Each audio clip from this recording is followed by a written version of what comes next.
but I do have my fat that tastes like Smarter milk. Take that out, chuck him up there. Open up my brew box. Oh. Our first ingredient is the old International Roast.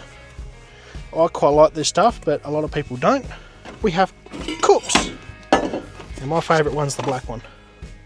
It's the one I always use, so we're going to go with that. First of all, we need utensils, like a spon.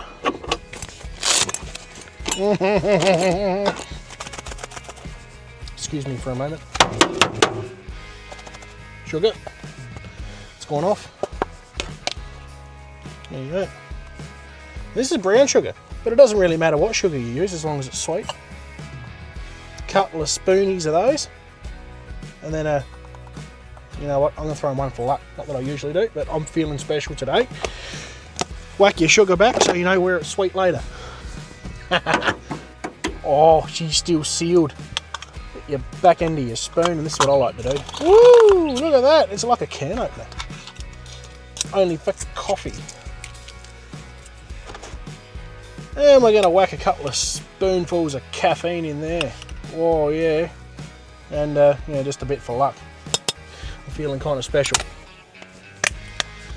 Now, this is the big secret to having the best iced coffee you've ever had. Milk that tastes like real fat with 32% milk. Now, this is all icy because it's been in the fridge. And that is perfect because we're making an iced coffee. I don't really drink hot coffee, so ice is going to have to do. In we go. Look at that slurry. Oh, yeah. Now, start off with a little bit first. We don't want to overdo it now, do we? Just get right in there and give them a good old stir. Generally 30 seconds to mix up the coffee and the sugar and the milk all together.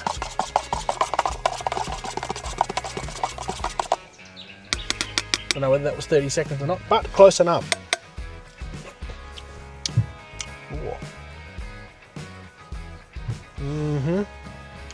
Oh, that is iced coffee, all right. Nice coffee. Nice. Rightio. Where's me bum wipes? Here he is. Always keep a bum wipe on tap. Just wipe over your little spoonerisms and chuck them back in the holdily doodly doodles where she belongs.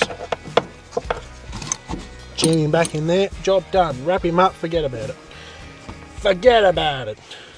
At this point I don't know whether I need another coffee. Whack him back in there. She's a bit of a tight fit these days, but that's alright. It won't fall out if it's tight. Frankie, where'd you go, boy? Oh, there you are. Yep, right. Yeah, beauty. Yeah, chuck him away. Right. I'm going to leave my milk there because it's very hard for me to access my fridge. And we're going to go and enjoy a brew. In this lovely forest. We're just going to soak it up and enjoy it. Because this is what exploring and adventuring is all about. Soaking up and enjoying things. And then relaxing. And then doing some more soaking. So, I'm going to stand out here in the middle of the road with my coffee and the Hilux in the background and the flies and enjoy it.